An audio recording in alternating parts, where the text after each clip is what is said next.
My name is George Cragg, and I'm a network engineer here at Dräger. I'd like to talk to you today about the key security principles of CIA. One of the models we use to design policies for information assurance is the confidentiality, integrity, and availability triad. Understanding these concepts is important for any cybersecurity implementation. Confidentiality is the concept of preventing disclosure of information and is based on the principle of least privilege, encryption, and privacy. The principle of least privilege states if you don't need access to something, you shouldn't have it. This applies to both physical assets as well as information-based assets. If you don't need access to that locked room, you shouldn't have a key. Encryption supports confidentiality by making it more difficult on disclosure to access the information. You need to take an extra step, say, decrypting of the data, to actually make use of it.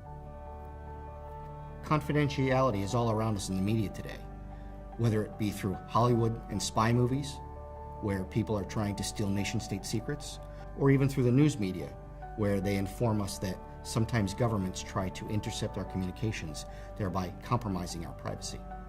Integrity is another important component of security, where the goal is to prevent manipulation of information. Throughout its life cycle, we want to maintain accuracy and consistency of the information and prevent alteration from unintended parties. If we think of a financial institution and making a deposit, we'd want that deposit value to be accurate. If someone was able to say, reduce that in the future, we would consider that theft.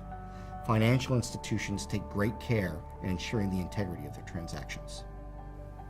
The final component is availability. Information, to be useful, must be available when needed. We hear about issues of denial of service in the news today, where a malicious actor, or even just by mistake, some resource is completely exhausted and some system becomes unavailable. A financial institution, for example, may have excellent policies on confidentiality and integrity, but if they're not available when I need to make a transaction, I still have a problem. We don't always have the levels of confidentiality, integrity, and availability that we might want. In certain cases, and in context, we often have to make prioritization decisions. For example, banks are not always open for use, and even if we go into a bank, we may have to wait. So availability is often compromised when high confidentiality or high integrity is required. Finally, another example is, say we have a bridge that has to be open for ships to pass. In this case, confidentiality really isn't a concern at all.